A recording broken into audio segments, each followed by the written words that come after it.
Namam Vishnupadaya Krishnapastaya Bhutale Srimate Bhaktitirtha Swaminiti Namine Namaste Krishnapadaya Prabhupada Shatatmane Gaura Karuna Shakti Bhaktitirtha Iti Namine Namam Vishnupadaya Krishnapastaya Bhutale Srimate Bhaktivedanta Swaminiti Namine Namaste Saraswat Devam Gauravani Pracharine Nirvisesha Shunyavadem Paschate Desatarine Om Ajnanatimrandasya Jnananjanashalakaya Chakshurunmilitamena Tasmai Shri Gurave Namaha Shri Chaitanya Manobishtam Stapitamena Bhutale Swayam Rupa Kadamahyam Dadati Swapadantikam Vandeham Shri Gurum Shri Yutapadakamalam Shri Gurun Vaishnavamscha Shri Rupam Sagrajatam Sagana Raghunathanvitam Tam Sajivam Sadvaitam Savadutam Parijana Sahitam Krishna Chaitanya Devam Radha Krishna Padan Sagana Lalita Vishakhan Vitamscha He Krishna Karuna Sindho Dina Bandho Jagatpate Gopesha Gopika Kanta Radha Kanta Namostute Tapta Kanchana Gaurangi Radhe Vrindavaneshwari Vrishabhanusute Devi Pranamami Hari Priye Vanchakalpatarubhyascha kripa sindhubhyeva cha patitanam pavanebhyo vaishnavebhyo namo namaha Shri Krishna Chaitanya Prabhu Nityananda Shri Advaita Gadadhar Srivasadi Gaur Bhakta Vrinda Hare Krishna Krishna Krishna Hare Hare Hare Ram Ram Ram Hare Hare Hare Krishna Krishna Krishna Hare Hare Hare Ram Ram Ram Hare Hare Hare Krishna Krishna Krishna Hare Hare Hare Ram Ram Hare Hare Namo Namo Aniruddhaya Hishikesha Indriyatmane Namaha Paramahamsaya Purnaya Nibhatatmane Swarga Pavarga Dwaraya Nityam Suchi Sade Namaha Namahiranya Viryaya Chaturotraya Tantave Hare Krishna. On this very, very special occasion, I wanted to choose a verse which would be more general. I was given to believe that the audience today would be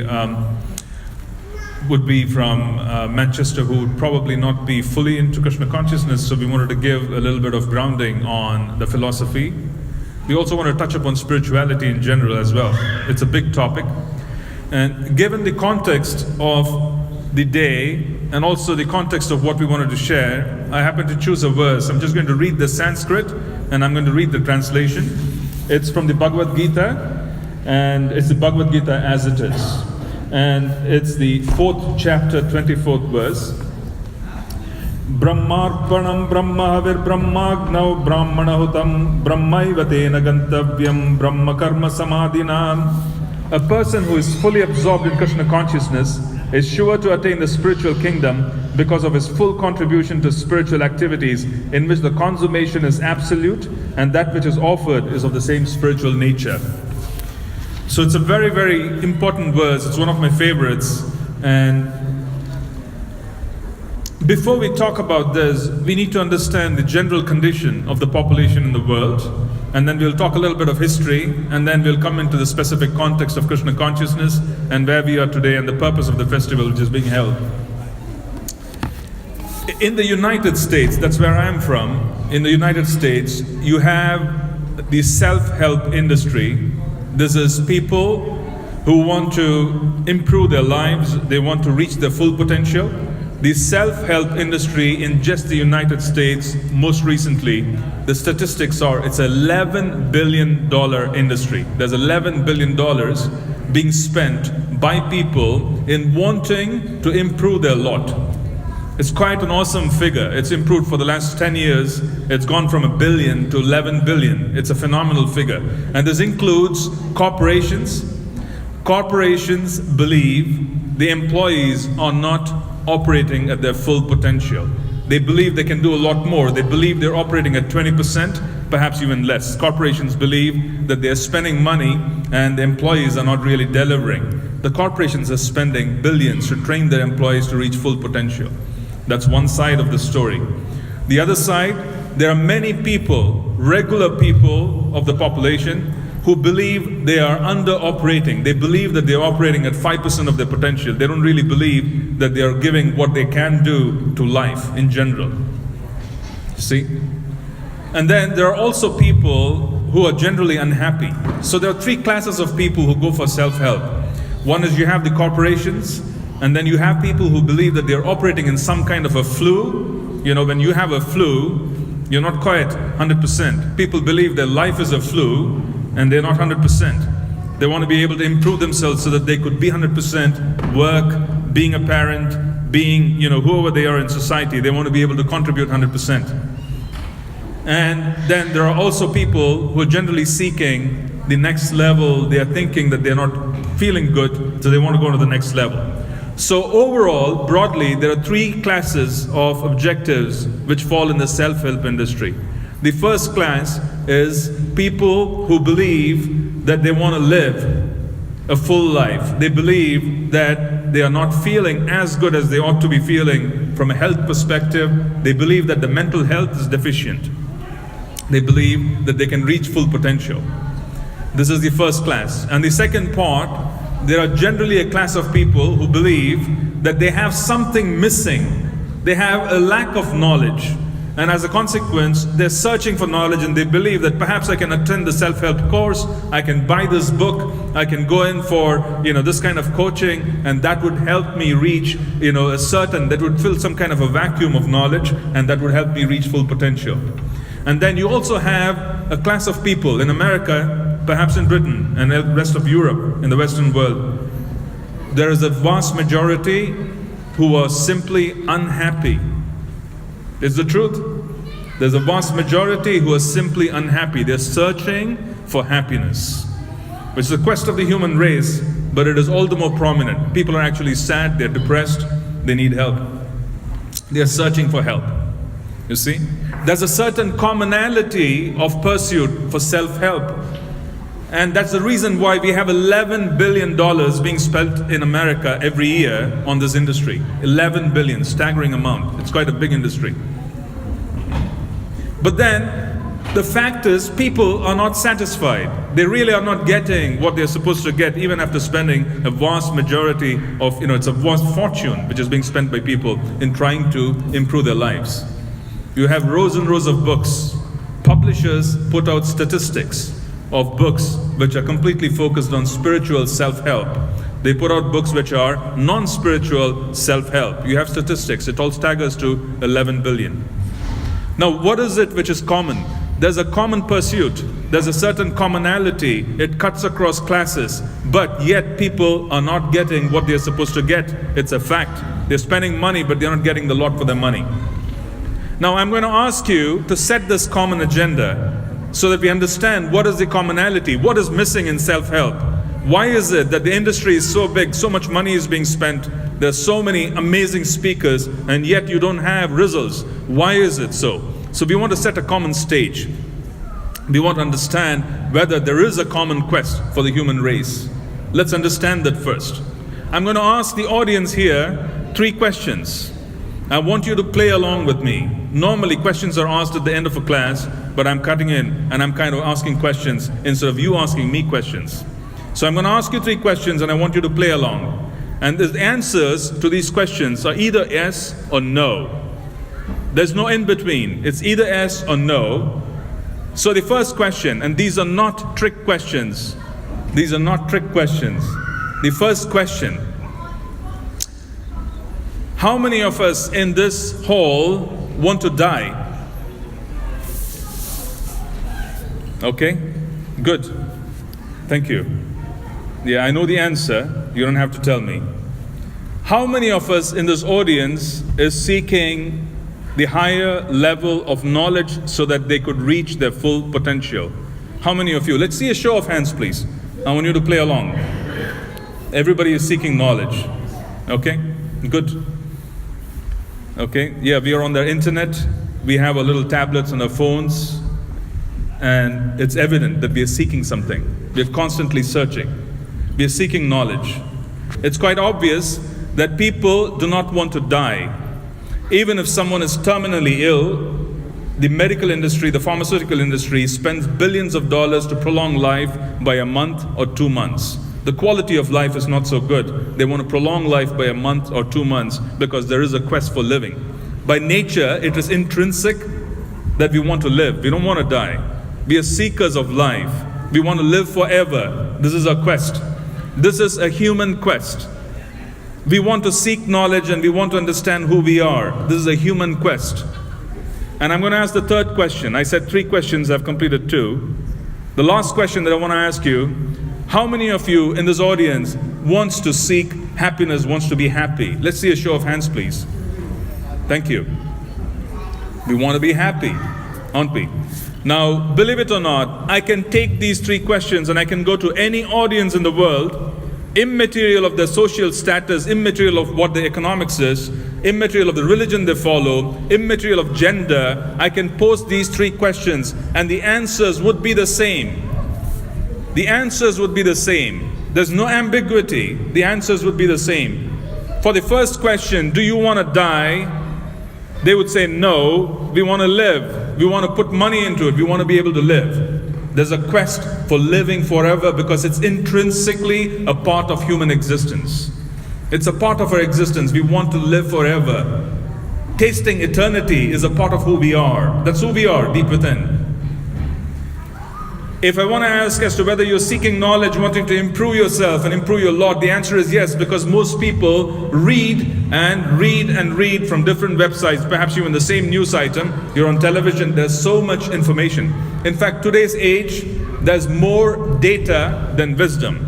People process an immense amount of data on a daily basis, but get nowhere because they can't really churn the data and transform it into wisdom. Transforming data into wisdom takes a lot more. You can't just read and get it. You can't. Okay? But the quest is on. I can ask this question, I would receive the same answer. The third question of seeking happiness. I spoke earlier. There's a vast cross-section of the population which is truly unhappy. They're unhappy and they're seeking happiness. There's a search for happiness. And this is a human quest as well. Intrinsically, we are pleasure seekers. Intrinsically, we are made to experience pleasure. That's who we are. If any of us says that we want to experience pain, you need help. Honestly, we are all pleasure seekers by nature. Okay? Now, I can take these 3 questions and I can go to any audience, I will receive the same responses because this is our commonality. There's a common quest. Now, this feature of wanting to live forever is called Sat in Sanskrit. Sat is wanting to exist forever. Sat is also translated to eternity. The second part of wanting to know who we are and wanting to reach full potential because we feel we are in some kind of an inertia in life. We feel we are under this influence of some kind of a flu. We want to know who we are so that we can operate at full potential. There's always this feeling, people who work think they shouldn't be working. They think that they should be doing something else. Maybe something else is going to work out for me. Maybe there's a different profession, I'm not very happy. There's a vast cross-section who are not happy with what they do for a living. It's a fact of life. This quest for wanting to improve and wanting to seek knowledge of understanding who we are deep within, it has a name in Sanskrit and it is called Chit. Chit is the name given in Sanskrit of being completely full in knowledge, and we'll talk about what is it being full in knowledge in a bit. And this is Chit. And the last part in Sanskrit, the need for pleasure, the need for happiness is called Ananda. It's a very common name. It's called Ananda. So now we have the 3 quests and the 3 questions, and this is cutting across all human classes, immaterial of their social economic status. It is encapsulated in 3 very distinct, very, very concise Sanskrit terms. Sat, Chit, Ananda. This is the human quest. This is the human quest because this is the humanity's internal nature. This is our nature. This is our intrinsic quality. Sat, wanting to be eternal. Chit, wanting to be complete in knowledge. Ananda, always wanting to be blissful. This is our quest. This is the human quest. And this is the quest. And if there is the purpose for any bona fide religion, if a bona fide religion is not able to connect its adherents to being able to attain a life of eternity, to be able to attain a complete knowledge about themselves and about who created them and the relationship, and also to be able to act upon that relationship and feel happiness. If a religion or a spiritual practice does not have this motive, then such a religion should be rejected. Why so? Because across humanity, this is the quest. Why go after something which is not giving you what it is supposed to? It should be rejected. This is a statement of the Shastra. If you have something superior, reject what is inferior. Okay? Now, we have established the fact that we all have common needs. It's a spiritual need. You can cut across, you can go to anyone in Manchester, New York City, wherever it may be, and they would agree that this is their need, this is what they're looking for, even though they don't know it. They don't know how to bucket their needs. They don't know really where to put their needs, saying, this is what I need, it's going to make me happy. This is what I'm looking for. They don't really know how to classify it. And the quest for self-help and the quest for wanting to improve is age-old. It's not new. It is not occurring for the first time. It is age-old. It is not a phenomenon of the 20th century or the 21st century. It has been happening for years. In Sanskrit, we call the span of time yuga, isn't it? So we have 4 classifications of yugas. The first yuga is Satya Yuga. It's called the golden period. And then you have Treta, Dwapara, and this is Kali. Just as much as you divide a day into the early morning to perhaps 7 o'clock, and then you have 7 to noon to the evening, you have these divisions of different parts of the day. In a similar manner, you can cut across an entire span of time into 3 different divisions and 4 different divisions actually. And what happens is that when the division comes in, then the kind of self-help pursuit changes. You see, there's a recommendation of what to do if you are in Satya Yuga. In other words, those who are born in Satya Yuga, they didn't go to Amazon, they didn't go to Barnes & Noble. I don't know what's going on in UK with bookstores. I know in the US it's Barnes & Noble, Amazon. They don't really go to the web to buy a book for self-help. In Satya Yuga, they knew through scripture and they went to the forest. They had a practice called Ashtanga Yoga. In Satya Yuga, they had a practice called Ashtanga Yoga. What is Ashta? In Sanskrit, it is 8. Yoga, Anga is limbs, and Yoga is coming in touch with our eternal nature. And what is our eternal nature? Sat, Chit, Ananda. Coming in touch with our eternal nature. So in the early stages of Satya Yuga, the pursuit was through Ashtanga Yoga. There are 8 limbs of Ashtanga Yoga, right? We are familiar with 2 of them, very prominent in 2016. There are 8 limbs. The first one is Yama. Those who wanted to follow Ashtanga Yoga had to follow rules and regulations. Niyama was the second. You have to have a certain level of basic morality to have a higher aspiration. It's amazing. In 2016, people have way above high aspirations, but they lack basic morality. There's a basic lack of integrity in the population, but they're aspiring for something way above. Ashtanga Yoga and the Satya Yuga said, first you have rules and regulations, and then basic morality, Yama, Niyama, then Asana. Everybody hears the word Asana, Yogasana, isn't it? The yoga postures. The yogic postures in themselves were a means for them to be able to concentrate. This was the 3rd step of Ashtanga Yoga. Yoga was asana, hatha yoga. It's just one limb. The 4th step is pranayama. Pranayama, it's actually unknown in the modern world. When we are born with a certain quantum, a certain fixed number of times we can breathe in and breathe out. Inhalations and exhalations are fixed. You know, we use the word, he or she has taken the last breath. There's a reality to that word, that expression. In reality, you can only have a certain number of breaths, and that is how our lifespan is controlled on the planet. If you're allocated a certain number of breaths, and you've taken the last one, you're finished, you're gone. You have to leave the body. Now, pranayama, the aspect of being able to breathe, the purpose of learning pranayama those days, and people were practicing Ashtanga Yoga, they needed a long period of time so that they could sit and perform their yogas. And how do you get a long period of time? How do you maintain a long deal of longevity? Longevity had to be maintained. So what they used to do was they used to control their breathing. So they used to be able to manage with fewer breaths. They used to be able to manage a lot more. You see, since there was a fixed quantum of breaths you could take before you die, they used to extend the fixed number of breaths to a long period by breathing efficiently.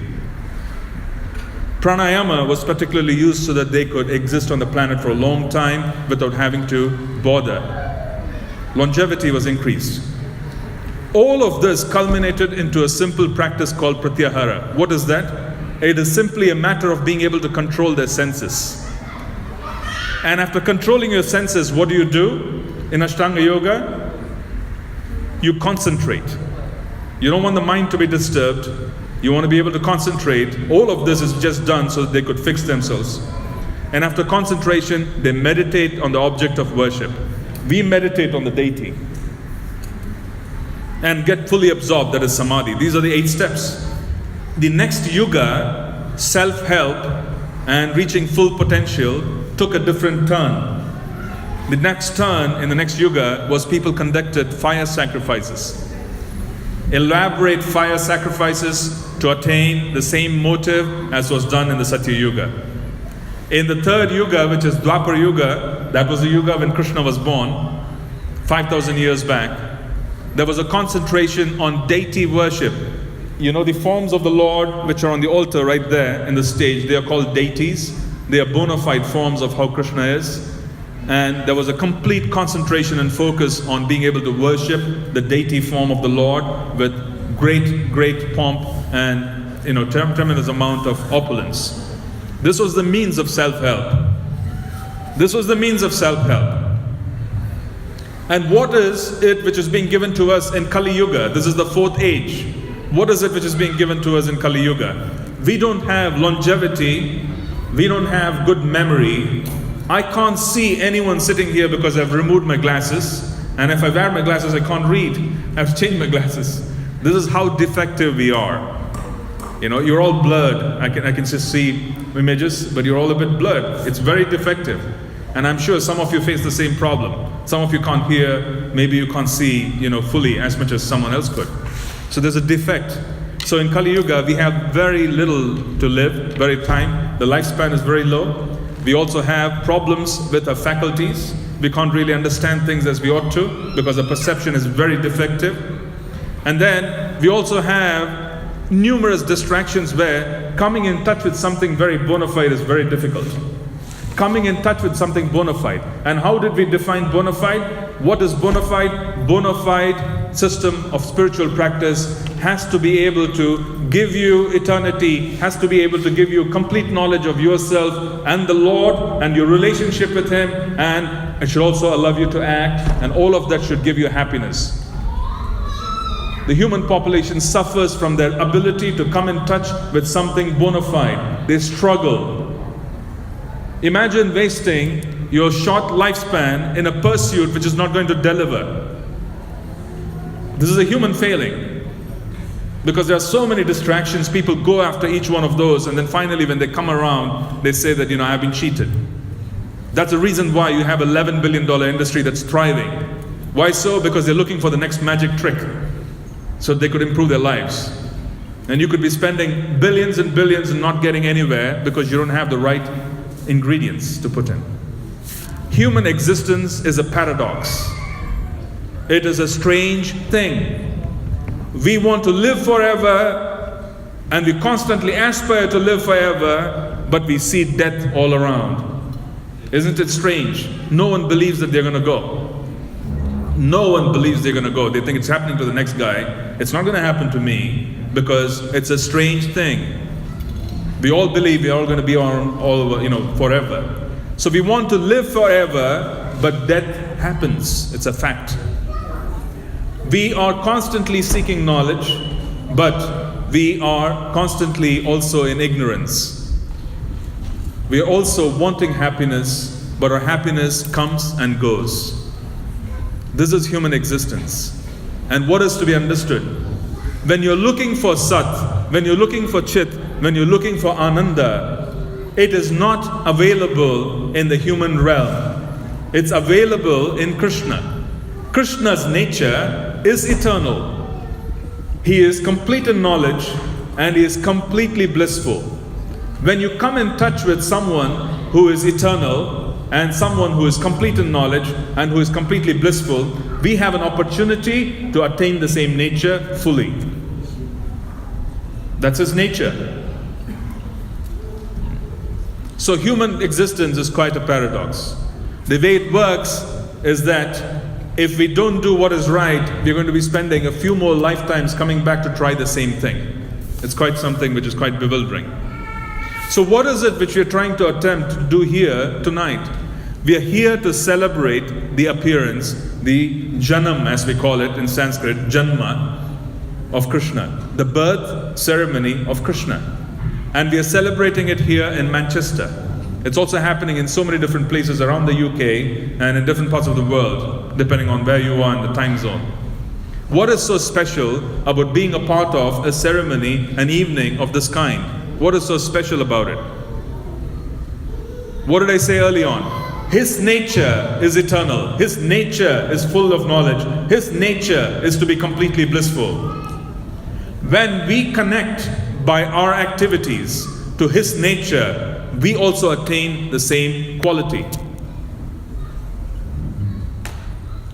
When we come in touch with eternality, we aspire for such, and our path becomes clear on how we could live forever.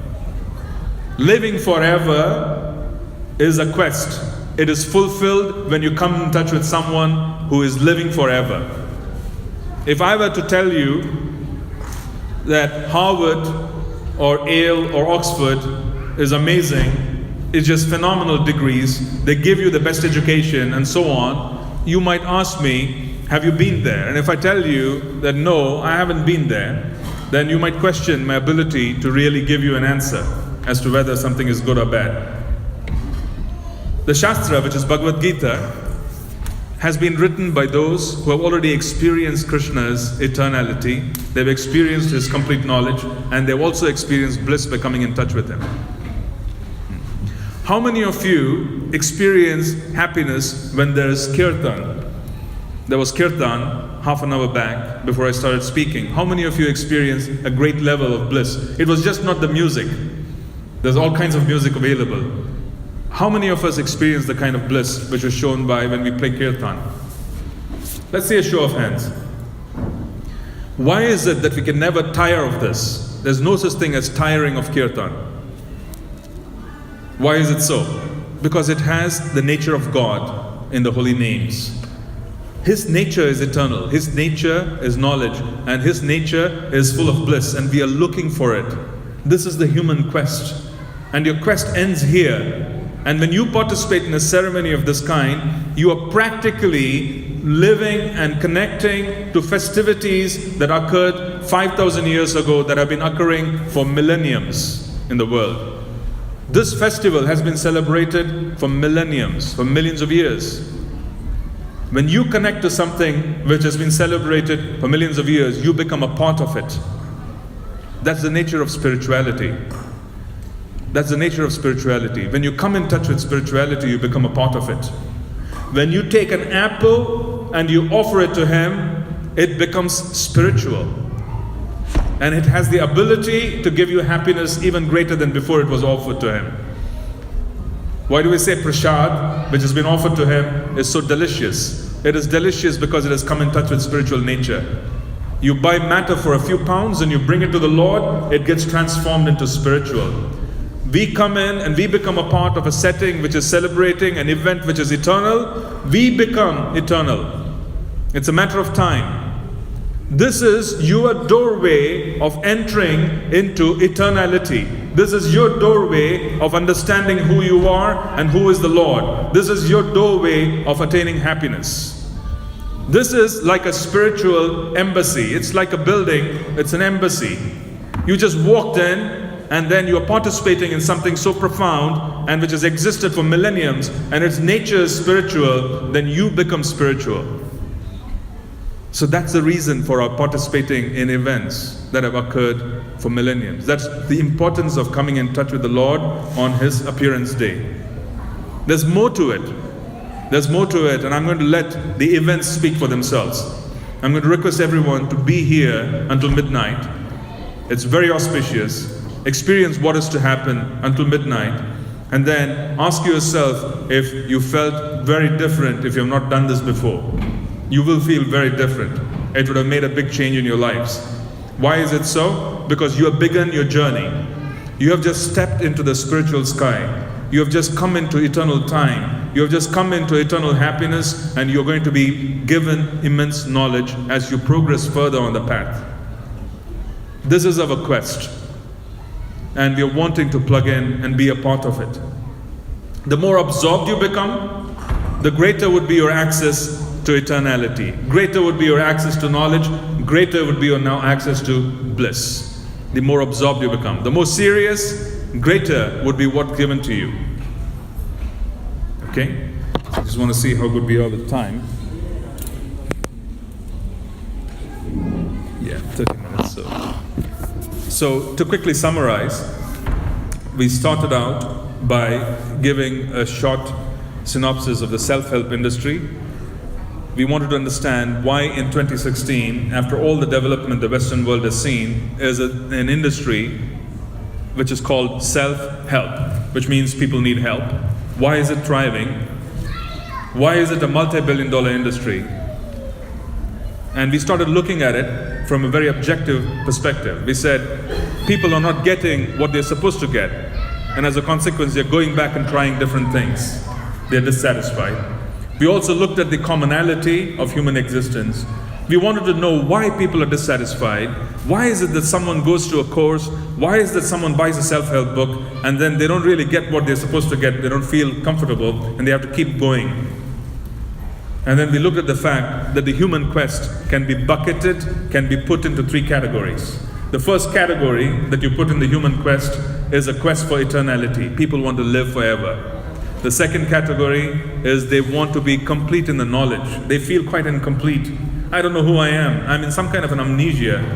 I'm not really performing what I'm supposed to do. Am I supposed to be in this job? Maybe I'm better off somewhere else. Sometimes people have the same question in relationships. Am I supposed to be in this relationship? I'm not happy. Something seems to be missing. I can't really figure out what it is. This is a quest for knowledge.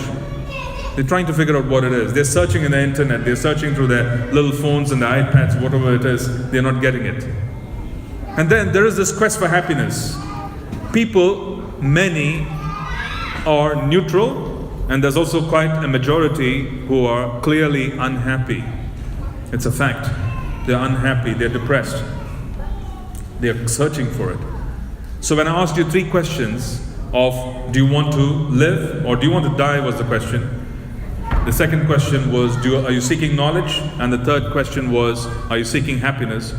I would receive the same answer wherever I go in the world because it's a common quest. Then we started looking at self-help over time.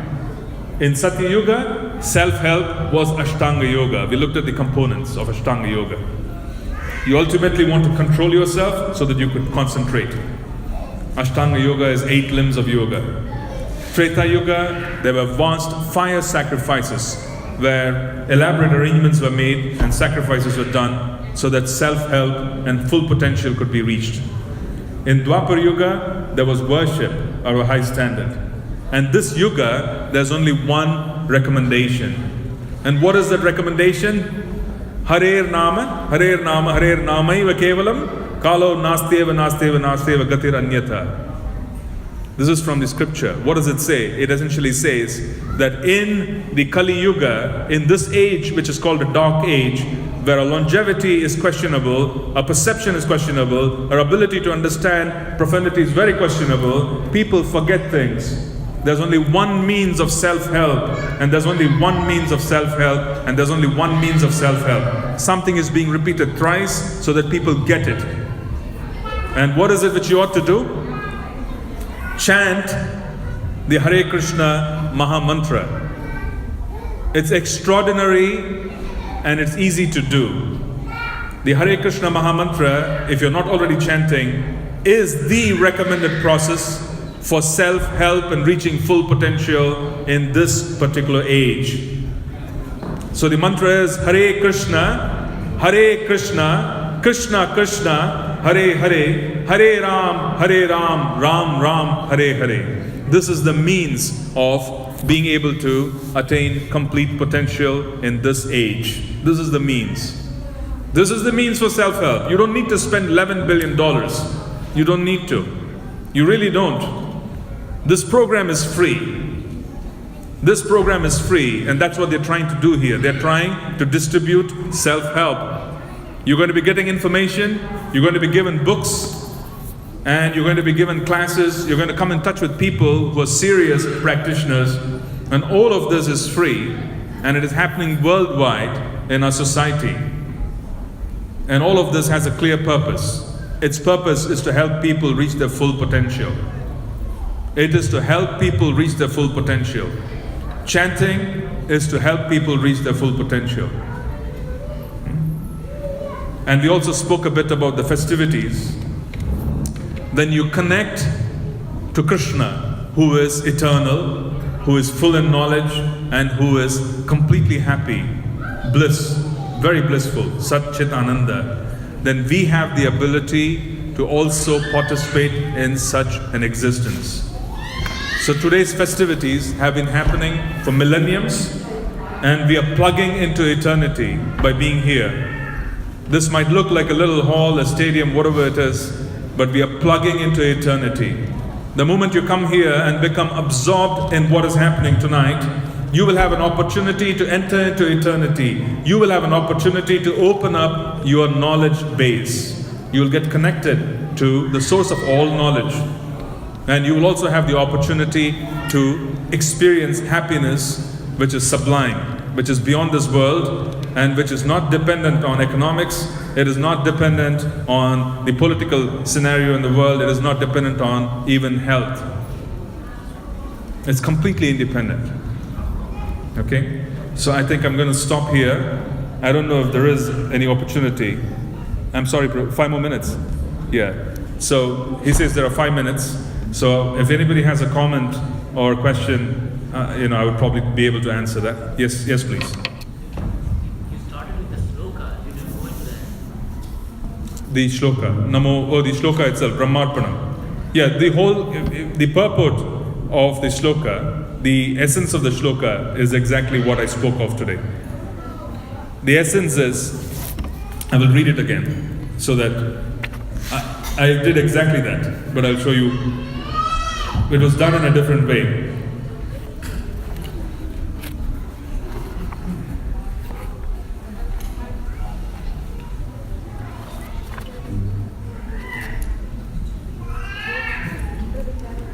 Yeah. So this is what the shloka's translation reads. A person who is fully absorbed in Krishna consciousness is sure to attain the spiritual kingdom because of his full contribution to spiritual activities. So we spoke of the nature of spiritual activities. The nature of spirituality is eternity, complete knowledge, and blissfulness, Sat Chit Ananda. By engaging in those activities, then we have the ability to become fully absorbed. The more absorbed we become, the greater the opportunity for us to be able to attain that nature. That's our intrinsic quest, okay? In which the consummation is absolute, and that which is offered is of the same nature. So it's spiritual. Everything is spiritual. You see? Everything takes on the same nature. I gave the example. An apple is material. You buy it for a few pence or a pound. You buy a bag of apples which is material, and you bring it to the Lord who is completely spiritual. The material apple becomes spiritual. Why so? Because it's coming in touch with spirituality. In a similar manner, when you come in touch with His appearance, His pastimes on the planet, His activities, the stories about Himself, then all of those are completely spiritual, and we have the opportunity to become absorbed in the same. So that was the purpose. Was it clear? Sure. Any other comment or question? Yes, Prabhu. Yeah.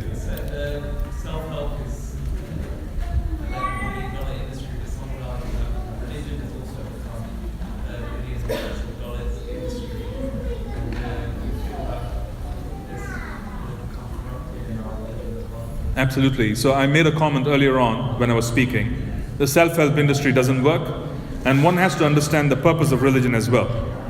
When you take up a course in a university, let's say you go in for uni, we would want to study the university, we would want to study the course, we would want to see who is graduating, how well are they doing in the world, and if we are interested in being able to do the same, we get into uni. The same process has to be applied, and there has to be scrutiny before accepting religion. And the scrutiny has to be with a focus. So I set the stage. I said the quest of humanity is to live forever, Sat. The quest of humanity is complete knowledge. When we use the word complete knowledge, we are saying, I want to know who I am. I want to know who is God. I want to know my relationship with God. And I want to be able to act in that relationship. If religion is not able to deliver that experience, then such a religion is not bona fide. So we have the ability to be able to classify and say, this practice is not what I'm looking for. Just as much as you would go and look for a course which is bona fide, not bona fide in the world. So yeah, I acknowledge completely, I agree with you, that yes, there is a lot of corruption in religion. And I'm not a big fan of religion. I'm not. Yeah, I'm not a Sunday church goer or a Sunday temple goer and then I stop everything else and I go back to my life. I'm not a big fan of religion. I am a fan of spirituality. Why so? Because my quest is eternity, my quest is knowledge, and my quest is blissfulness. And that's going to be made available. So, good question and good comment as well. Yeah. Maybe one more question. Yes, please. I'm seeing to go. What you to Krishna consciousness? Pardon me? What you to Krishna consciousness? Yeah, I had a distinct advantage. I had a distinct advantage. Do you want to know what it is? I don't consider myself intelligent. I was not intelligent whatsoever. So someone who was a great well-wisher of mine, a close friend, he came in touch with Krishna consciousness. We were childhood friends, and he introduced me to Krishna consciousness.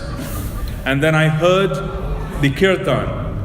And when I heard it, the next morning I was in the temple because I was wanting more. I really didn't approach Krishna consciousness trying to evaluate it through my intelligence. I just took in the experience and I felt good and I went for it. So that's what brought me in. I'm not one of the intellectual types, fortunately. Yeah. Yes, please. Yes. Yeah, sure, thanks. Prabhupada mentioned that there are sampradayas, there are four sampradayas which is recognized throughout the Vaishnava community. And when I visited those Vaishnava communities, because I'm absorbed in what they do, they all glorify the name of God, but not necessarily Maha Mantra, but they're wasting their time. Okay, the four Vaishnava Sampradayas are glorifying God at different levels, but they're not really glorifying the Maha Mantra. So the question is, are they wasting their time? I go in the Indian community as well, and we do kirtan, and we sing Ram, Krishna, Lakshmi, and we glorify the name of God, but not necessarily, and we do embrace the Maha Mantra as well, but mainly not the emphasis. But in the community, the question is, are they wasting their time? No, Okay. Answer, that's fine, thank you. they're not. If it is bona fide, they have their means, and then this is a very elaborate, in the sense the answer itself could be very elaborate. No, that's fine. I want to be concise. No. Thank you. No. Yeah. Okay, I guess we're up for time, so. Was there anything else? Okay, we'll end here. Very happy Janmashtami to you and wish you many, many more. The next time I come from New York City, New Jersey, perhaps I'll have an opportunity to meet you all again. But thank you very much for having me here. I'm very happy to spend the evening with you. Hare Krishna.